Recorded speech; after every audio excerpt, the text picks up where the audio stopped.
8 часот 25 минути, уште една анализа во Македонија наутро, руско-украинска криза, ги следиме состојбите и секако анализираме за сите најнови информации кои што доаѓаат од теренот. Ово утро со нас политикологот Иво Ранџеловиќ. Иво, добро утро и добре дојде во Македонија наутро. Добро утро, ви благодарам на поканата. Две последни информации кои што беа објавени првата доцна утрово е тоа дека Американскиот сенат донесе резолуција со која Путин вели се осудува како воен злосторник. Ова информација се поврзува и на онаа вчерашната дека Шпанија вели превзеде иницијатива Путин ќе мора да одговара пред меѓународниот кривичен трибунал за можни воени злосторства.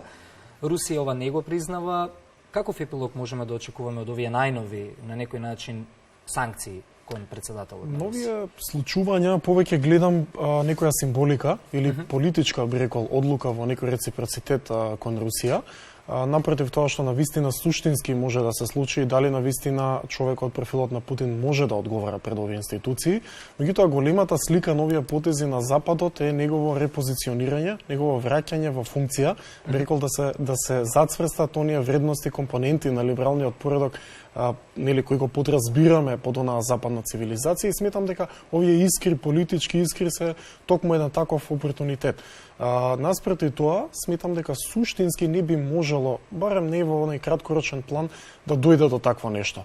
Сепак овие и санкции, овие изјави, овие сите случувања во последниот период се некаков притисок врз Русија да дојде до крај на оваа инвазија, нели сите посакуваме да дојде до тоа, меѓутоа не гледам дека суштински има нешто во овие потези и изјави, би рекол.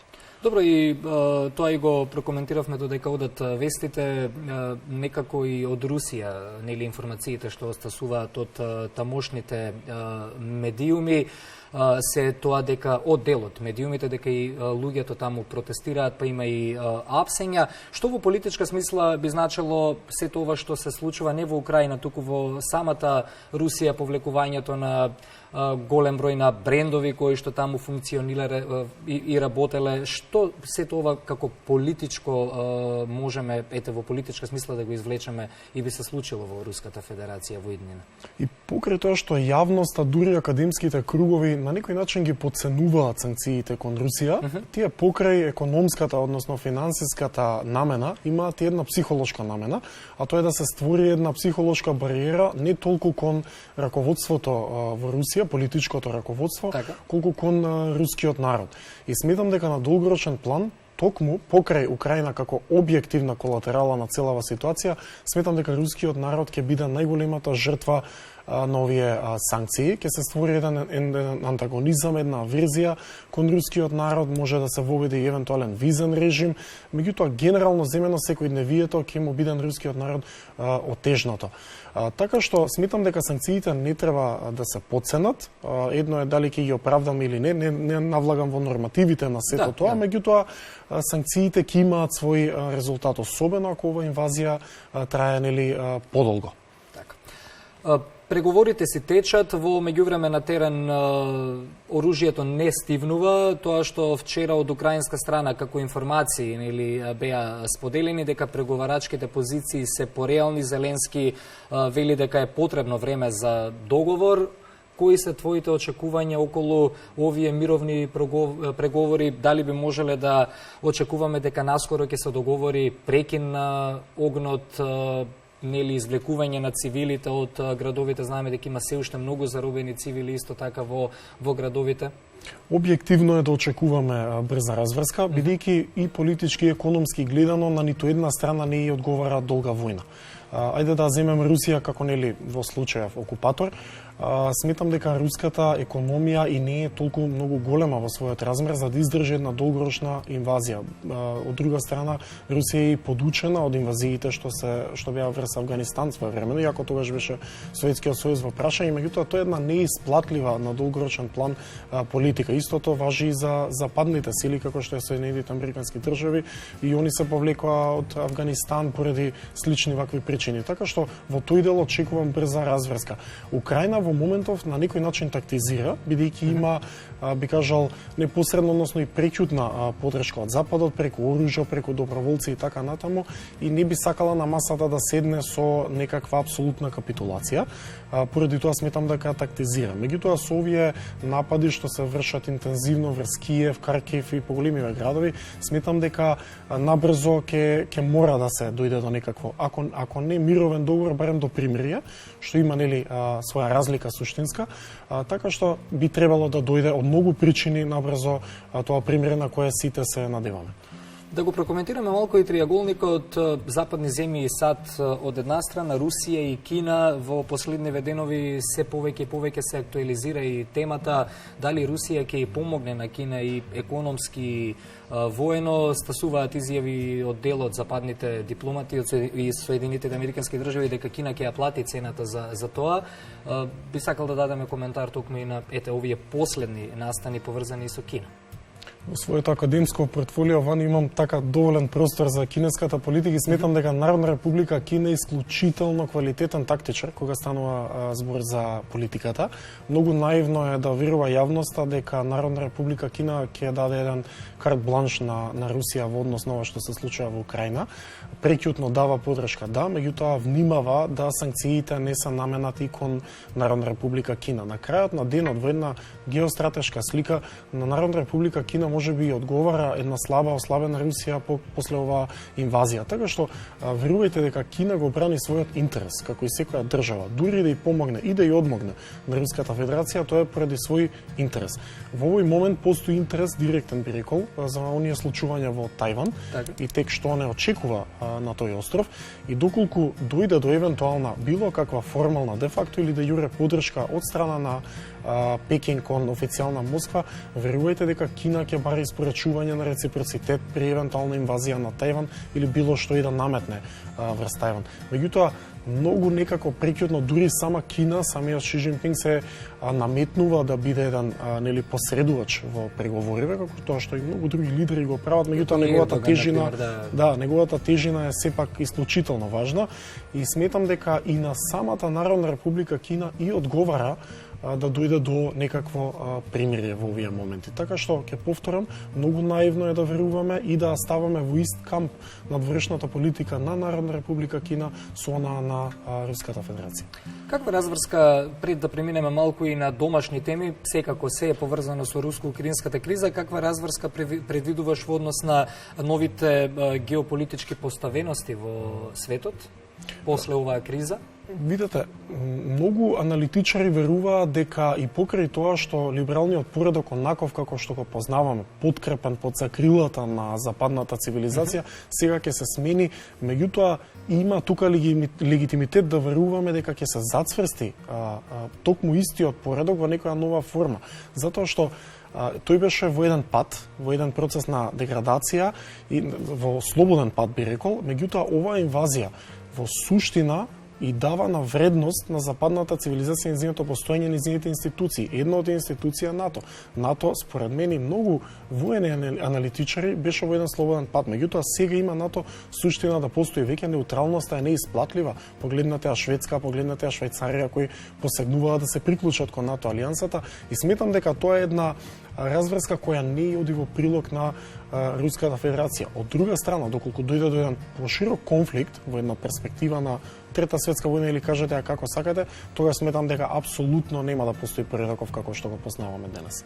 Така, се враќаме сега на домашен терен, кажав, секако поврзано со руско-украинската криза, некако како што е веќе војната во Украина влегува во 20-тиот ден, на почетокот како да очекувавме од европските челници малку промена на речникот во однос на Западниот Балкан. Борел беше во посета на нашата земја пред неколку денови, во обиколка е на Западниот Балкан, беше и во Албанија. Последните информации нели велат дека не можеме да гарантираме за датум на следниот самит, но повторно цврста волја за почеток на старт на преговорите. Колку и последната посета на Борел значеше добро за намалување или за зголемување на евроскептицизмот кај нашите граѓани после тие изјави, бидејќи мислам дека очекувањата беа малку поголеми, дека од таа посета ќе имаме некои поконкретни одговори. Токму така и тука го добиваме одговорот. За жал сметам дека неговата посета само допринесе за порастот на евроскептицизмот. Македонија веќе 17 години кандидат со 12 позитивни препораки од Европската комисија. Така што сметам дека ова беше момент, ако ништо више инвазијата врз Украина, дека беше еден момент за некоја посуштинска порака или поконкретна. И сега со ова изјава, со ова негово доаѓање, јавноста го иджвака, го испрецепира тоа како уште една изгубена надеж и тоа му дава легитимитет на евроскептицизмот во Македонија, дури на неговата кредибилност.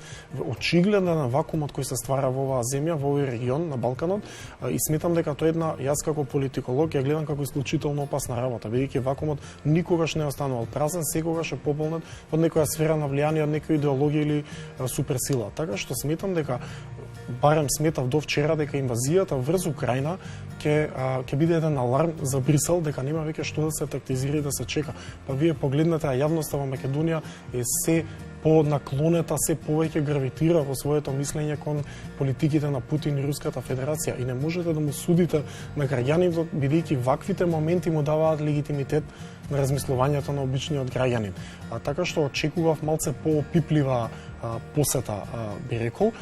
Иако има некои најави, нели, дека за јуни дека ќе се случи тоа пред бугарскиот премиер, меѓутоа зборуваме за една де факто, би кажал, формален настан во кој и да го добиеме тој датум, тоа се само отпочнување на преговори кои ќе траат, верувајте, Господ знае колку меѓутоа со години во најмала рака, така што може би ова беше еден потик, не се случи тоа и затоа сметам дека овој пат растот на евроскептицизмот кој започнува некаде од грчкото вето во Букурешт преку француското вето пред некоја година и сега бугарското вето кое го живееме веќе добива на легитимитет за жал. И поранешниот германски министер за Европа и актуелен пратеник во Бундестагот Рот изјави дека ЕУ мора да ги забрза пристапните преговори со земјите од Западен Балкан, посебно со Северна Македонија и со Албанија. Некако се добива впечаток дека од сите европски земји во последниве денови и во последниот овој период како Германија да е најгласна и како прва да ја свати пораката на новото време и пораката на оваа криза, што тоа би значило доколку Европа остане на истиот курс како до сега. Дали вие како политиколози го имате впечатокот како на нас обичните граѓани? Апсолутно, меѓу другото јас сум обичен граѓанин, меѓутоа Германија и како политиколог, да. Што повеќе ги следи работите. Токму така. Германија е гигант кој мислам дека е од европските држави најзасегната држава за инвазијата што се случува во Украина, не толку и поради гасот, меѓутоа и други економски опортунитети кои се нарушени, така што Германија некако на своја кожа го осеќа овој аларм за кој зборувам и затоа сметам дека токму треба од новото раководство на Шолц да очекуваме еден притисок. Сепак Германија за едно 180 степени ја смени својата политика од отпочнувањето на војната во Украина. Значи почна да се наоружа, не е веќе таа Германија за која до вчера ја знаевме. Затоа сметам дека токму Германија може да биде иницијатор на евентуално кревање на тоа вето и тоа се прави позади овие колици, меѓутоа треба и самите ние во неколку наврати сум ја кажал таа теза, без разлика што ќе се случи, ние реформскиот процес не смее да го застанеме. Тој пред се го правиме за себе, а потоа и за некаков влез во Европската унија. Овде луѓето често знаат да кажат, но која е алтернативата? Можеби некогаш треба да кажеме дека алтернативата сме самите ние. И повторно се враќаме на целиот Западен Балкан и ете последните изјави од европските челници, не само за Северна Македонија, туку и воопшто за Западниот Балкан. Дали ова би направило некои тектонски поместувања во однос на политичка смисла, доколку на подолг круг ситуацијата остане иста како и досега во овој регион од Европа? Апсолутно дека да, особено ако инвазијата продолжи и овој евроскептицизам расте и блокадите кон Западниот Балкан од страна на европските интеграции останат такви какви што се, може да дојде до комплексна ситуација, до комплексна криза, знаејќи го ова поднебје. Моје мислење е дека меѓународната заедница нема да дозволи да се дојде до тоа, ќе се изнајде некое решение, меѓутоа треба да бидеме предпазливи, бидејќи времето истекува, се се надодаваат и нови кризи, нови конфронтации, значи влегуваме од една во друга и сметам дека потребен е еден ветер во грб, потребен е еден потик, едно би кажал психолошко растретување на општеството пред се во оваа држава и можеби на целиот Западен Балкан. Така што на краткорочен план не верувам дека ќе дојде до посериозна ескалација на ситуацијата на Балканот, меѓутоа треба да бидеме, се разбира, предпазливи.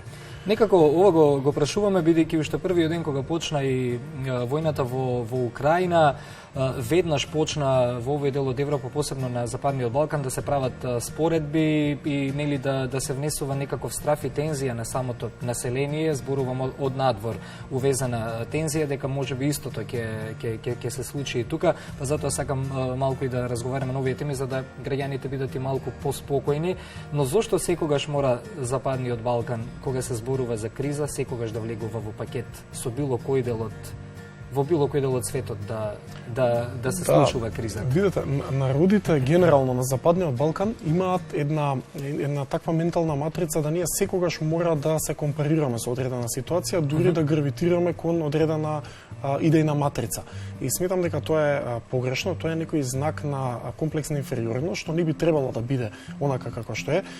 Се разбира дека постојат паралели помеѓу многу ситуации што се случиле во светот со она на што не се случува на Балканот. Меѓутоа во политичката мисла и наука тие паралели никогаш не се среќаваат. Секој случај е сам за себе. Така што дури на гостување на Францис Фукујама некаде во Македонија го видов и неговата изјава каде што он се поистоветува на ситуацијата, односно политиките на Русија кон Украина со оние на Бугарија кон Македонија. Да, во некоја политичка теорија или траекторија тоа држи, меѓутоа во сршта, во јадрото на проблемот имаме сосема други проблеми од оние што ги има Украина кон Русија. Така што не би требало така сензитивно да ги абсорбираме сите овие ситуации. Македонија има и друга географска положба, Македонија е членка на НАТО и тоа нешто значи. Македонија нема директна конфронтација со Москва за тоа да влезе во Европската Унија. Тука би отфрлил тезата на официјална Софија дека Македонија може да биде тројанскиот коњ на Москва во Европската Унија, апсолутно неточно. Така што имаме ние и своји уникатности во нашите конфронтации и конфликти. Згора на тоа Македонија беше една дел од Југославија, од Федерација кај што бевме повеќе народи, сега не сме, имаме некакви контакти, меѓутоа такви воени претензии, територијални претензии не гледам дека се да алармираат на некаква ситуација да се случи како она што се случува во Украина. Ќе повторам, политички паралели да, кейс стади случај, окей, све тоа, меѓутоа во суштина не е исто. И да, завршуваме со последното нешто од Бугарија што дојде како изјавите од председателот на историската комисија, од председавачот, дека Македонија доколку влезе во Европската Унија ќе биде тројански коњ, некако заборавајќи што се случуваше во соседната наша земја баш изминатиот период од како почна руско-украинската криза. Министерот за одбрана, односно нов министер за одбрана поради противењето за користењето на термини кои што официјалната политика на Бугарија ги користи. Тука беше распоредувањето исто така на војници на НАТО, па не само министерот за одбрана, имаше и уште неколку други скандали и афери со луѓе поврзани со одбраната на земјата. Дали тоа може да наштети последните изјави кои што доаѓаат и од таму во политичка смисла на нашиот имидж како држава, или Европа веќе станува свесна дека... Искрено, јас сум разучаран од таа изјава. Тоа се едни, да кажам, квази интелектуални бравури кои се обидуваат да му наштетат на овој историско-политички опортунитет кој го има Македонија да влезе. Да не забравиме дека токму господинот Ангел Димитров бил и политичар, значи не е само историчар начело на оваа комисија, така што во овие моменти сакам да кажам дека тоа не е официјалниот став на Софија, и бидејќи он е од една постара гарнитура поставен. Меѓутоа, генерално сметам дека се обидува бугарската политика да ова вето му даде на значење, односно на предмет. Ова вето е безпредметно Во политичка смисла тоа вето е беспредметно и сега се бара некој рацио да се постави како цел за да се убеди Брисел дека постои причина за ова вето. Сметам дека ветрот дува во таа насока да овој спор се реши, дека ќе се дојде до компромис, има политичка волја од новата гарнитура во Софија и ваквите несреќни изјави би требало и јавноста да ги колку може да ги минимизира, бидејќи одиме кон подобро, одиме кон договор или во најмала рака треба на тоа да се надеваме. Најлесно е да дигнеме раци и да кажеме нема да биде ништо од ова и нели, нека идат работите онака како што е текот. Така. И би завршиле со тоа дека сепак на јавноста тука и не смее да и се забележи во однос на кажајте многу години веќе како имаме кандидатски статус, многу разочарувачки изјави кои што доаѓаат од соседите, од високите челници на Европската унија, но се надеваме дека во иднина ќе се работи на не намалување на евроскептицизмот, туку на зголемување на довербата во Европската унија, нешто што е потребно за ово општество. Се надевам дека ќе дојде до тоа, но за тоа ни е потребен и тој што го викаме политички ветер од страна на Брисел, бидејќи сега дува на сите страни. Иво, благодарам за оваа анализа, навистина прекрасен разговор и можеби те задржавме малку повеќе од предвиденото, бидејќи си имаш и обврски, но сакавме да добиеме во интерес на гледачите одговори на сите актуелни прашања поврзани со руско-украинската криза и како тоа не засега нас, како земја и како Западен Балкан. Благодарам и ми беше чест да бидам ваш гост. Благодарам, се гледаме ние повторно.